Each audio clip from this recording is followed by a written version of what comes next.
Okay, heat evolved at constant pressure. So we just looked at constant volume, now we're going to look at constant pressure. If you have a chemical reaction that is open to the atmosphere, it will be occurring at constant pressure. In this situation, we can have heat or energy being transferred both as heat and as work. Remember, we talked about pressure, volume, work. Usually, though, we're interested in the heat, and we don't care about the work. It's not useful work anyway. So why do we need to be bothered with it? Well, we can't just ignore it. So what we do is we talk about a different quantity called enthalpy. Enthalpy has the symbol H. It is the sum of the internal energy and the product of pressure and volume. So H equals E plus P times V. Just because that's what they said it is. So enthalpy is a state function, just like internal energy was a state function, pressure, volume are state functions. Do you remember what a state function is? A state function is something like a change in altitude. You climb to the top of a mountain, it doesn't matter which path you took, your change in elevation will be the same. The route doesn't matter. It's just where you started and where you end up. Non-state functions, it does matter. Like the distance. If the distance between Fresno City College and my house in Reedley, well, you know, we could go straight as the crow flies, as they say. Never done that before, but that could be fun. I don't even know how far that would be. Or we could drive, we can drive 99, we can drive 180 is, you know, like 26, 29 miles. Or we could head west and go across the ocean and all the way around the globe and come back to Reedley on the other side. Why would you do that? You wouldn't. And if you Google it, it'll say you can't get there from here that way. But you could do it. The distance traveled would be vastly different, wouldn't it? Because it does depend on which route you took. A change in elevation, though, doesn't matter. Okay, so change in enthalpy, the beginning and the end are what matters, not what's in between. So if we look at the enthalpy change, delta H. So we said H was E plus PV. Delta H will be delta E plus P delta V. There's no delta in front of P because we've decided we're looking at a constant pressure situation. It's just the pressure. Well, we said earlier that delta E was Q plus W. Here we're putting a P on the Q because this is at constant pressure. So now we get Q plus W and plus this P delta V. What does this P delta V look like? Whoops, didn't mean to do that. I meant to do this. Remember this guy? W equals negative P delta V. So if I multiply both sides by -1, P delta V equals negative W. So I can put that in here, and now I get W minus W, and so those go away, and we end up with delta H is equal to Q at constant pressure. You know, it's voodoo math magic, right? It's like, poof, terms just like disappear. I'm sure someone originally spent hours on this, but now it's just like, oh, yeah, there it is. V is volume. Yeah. So enthalpy change is heat at constant pressure. Delta H and delta E are similar in concept. They're very easy to get confused because they're both having to do with energy changes, right? And they're often similar in value. Delta E is the measure of all the energy, heat, and work exchanged with the surroundings. Delta H is a measure of heat exchanged under conditions of constant pressure. So there's a subtle but important difference. Most of the time for what we're going to do, it doesn't really matter. The only time it's going to matter is if you have a reaction that is producing large amounts of gas or using large amounts of gas, so that you have big volume changes. Then the difference will be significant. Most of the time it just doesn't matter that much. The signs for delta H and delta E follow the same conventions, and they coincide with our feelings about money, right? Delta H is positive. That means heat's being absorbed by the system. Heat's coming in. We call that an endothermic reaction. Endo, in. Delta H is negative. Heat's being released by the system. I'm having to pay out money. I don't like that, right? Exothermic, heat is leaving, okay? Remember the chemical hot pack, hand warmers. Those were actually still warm later when I went to softball practice that night, and I kept them in my pockets, and they were very, very nice. The chemical heat pack, it's got iron filings in it that oxidize in an exothermic reaction. So it's like this flame, but not a flame, obviously. So the heat is being released to the surroundings. So it's an exothermic reaction. You can also buy chemical cold packs. They usually have some sort of a seal inside that you have to break so that the chemicals can mix. And then it's like magic, they get cold. I mean, what kind of thing does that? It just gets cold all by itself. It's awesome. It feels cold because it's pulling heat in from your skin and from the surroundings. And that I understand what's going on, but it's still kind of crazy. Isn't that crazy? It's kind of crazy when you really think about it. Okay, let's identify processes, endothermic or exothermic, and then let's say what the sign of delta H is. So if an ice cube is melting, Heat's coming in, so endothermic. that's an endothermic reaction. Positive delta H. Yep, delta H is going to be positive, so we'll say delta H is greater than 0. So what you have to do to answer questions like this is you have to identify, okay, what's the system? Well, what we're talking about here is the ice cube, and it's melting. Well, what makes something melt? How would you make an ice cube melt? You would heat it up, right? So the heat is going into the ice cube. Money coming into my bank account is positive. Okay? Nail polish remover quickly evaporating after being spilled on your skin.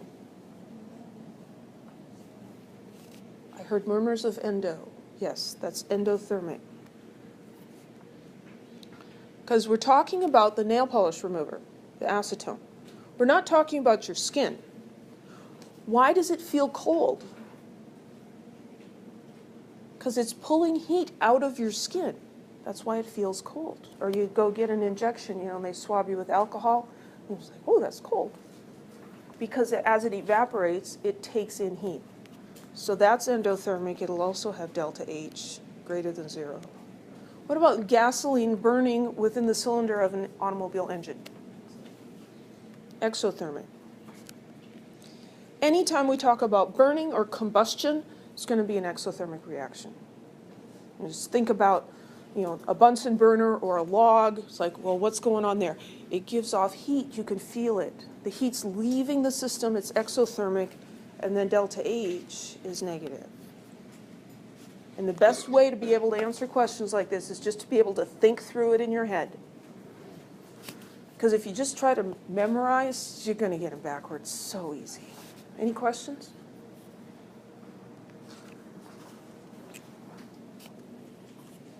Well, let's think about what's happening on the molecular level. So looking at exothermic reactions. The reaction is giving off thermal energy. So that causes the temperature of the surroundings to rise. Where does that thermal energy come from?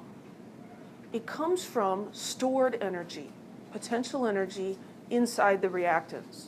So there's chemical potential energy in the reactants, and it's getting converted into kinetic energy in the form of heat that is transferred to the surroundings. When we have a chemical reaction, bonds get broken and new bonds are made. And they may not have the same total amount of energy. The energy difference is either going to be absorbed from the surroundings, or in the case of an exothermic reaction, is going to be released into the surroundings. So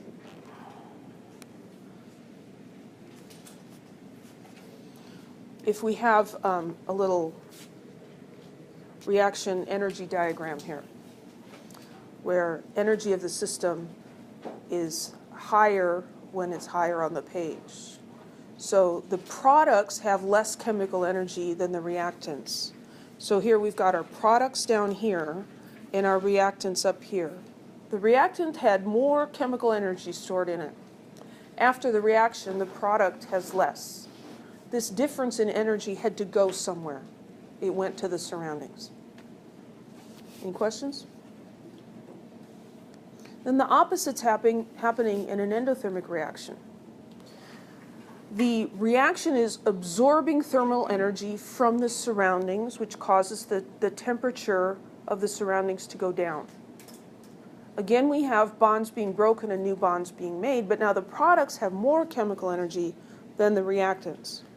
So we could draw a similar little diagram here. Now our reactants are low in energy, our products are high in energy. How did the energy go up for those chemicals? It took it in from the surroundings. Any questions? Conservation of energy. You can't create it or destroy it, but it can be converted between different forms. So we introduced the idea of enthalpy. The enthalpy change for a chemical reaction, symbolized this way. Remember, delta is symbolizing final minus initial, or change in. So the change in enthalpy for the reaction. This is called the enthalpy of reaction, or often we call it the heat of reaction. That's easier to remember because this is a capital H, and so heat of reaction is very nice, right? This is an extensive property. It depends on the amounts of reactants. If you burn a matchstick or you burn a log, the amount of energy released is going to be different, right? It depends on how much stuff you have. So heat of reaction depends on how much stuff is reacting. A teaspoon of gasoline or, 2 liters of gasoline burning. Very different, right? So just by convention, because everyone decided this is what we're going to do, when we look at delta H, or heat of reaction, we calculate it for the number of moles of reactants in the reaction, however it's written. So here we have the reaction for the combustion of propane. 1 mole of propane reacts with 5 moles of oxygen. When that happens, 2,044 kilojoules of energy are released. So this amount for 1 mole of propane for 5 moles of oxygen. So whatever the coefficients are, that's the number of moles. Any questions? If you want to know how much in grams, you're going to have to do a conversion. So let's do one. Ammonia reacts with oxygen according to this reaction. So here we have the heat of reaction is minus 906 kilojoules. The negative tells us this is an exothermic reaction. It's releasing heat. Calculate the heat in kilojoules associated with the complete reaction of 155 grams of ammonia. We have a chemical equation here. Basically, this is a stoichiometry problem. So what we originally learned in stoichiometry was grams to moles to grams. And then we've seen that we can just change up the beginning and the ending of that and solve all kinds of stuff. So we're given 155 grams of ammonia. So I'm going to write that up here, 155 grams. So that's what we're going to start with, 155 grams of ammonia. What do we want to find out? the heat. This amount of heat, so that is that many kilojoules per how many moles of ammonia? 4. So for this, as written, 4 moles of ammonia would produce this amount of kilojoules. So there's a conversion factor. So when we do this, we actually can cut off these last 2 steps, and we can go directly to the amount of energy. We don't even need to go mole to mole, because this one relates to each of these quantities. So 155 grams of ammonia, and then we're going to convert to moles of ammonia. So I'll have grams of ammonia in the denominator, and those units cancel. And then I want kilojoules up here and moles of ammonia down there.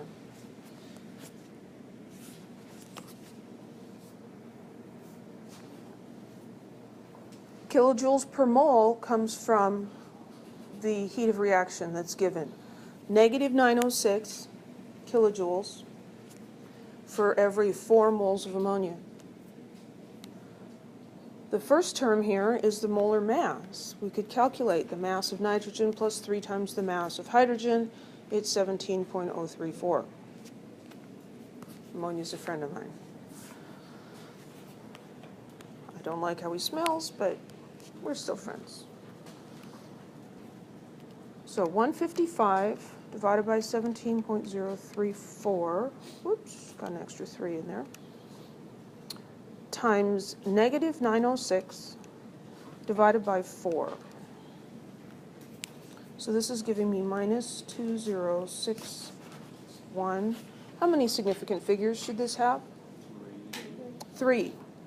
This 4 is a coefficient from the equation. That's an exact number, because that relates back to numbers of molecules originally. So we've got 3 here, and we've got 3 there, so this should have 3. So I'll keep 2 extras, and I'm going to get the unit of kilojoules.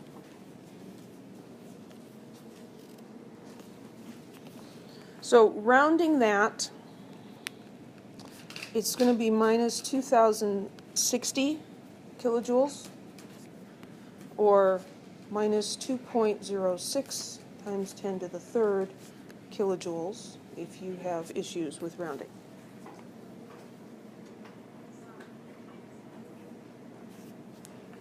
She missed that. Yeah, Siri missed that. Siri said something, I don't even remember what. Siri said something really interesting in class yesterday. Gave everybody a good chuckle and woke them up. Do I need that negative sign? Yeah. So this can be confusing, and I'm sorry about it, but I can't fix it. The negative sign can be confusing. I would encourage you to always include the negative sign in your calculations, and then look at your final result and decide whether you need to keep it or not. If you're not sure, it's better to keep it when you don't need to than lose it when you needed to keep it. You have to look at how the question is phrased. Okay, so this is calculate the heat associated with the complete reaction. Associated does not give me a sense of direction. Is the heat being released? Is the heat being absorbed? Doesn't say. Then we need the sign here to tell us what's going on. If this said calculate the heat in kilojoules released by the complete reaction, then I would leave the negative off. If you asked me, how much money did you give Michael for lunch? Would I say minus $10? No, I'd say $10. I gave him $10. I gave tells which direction the money went. Okay? So any questions?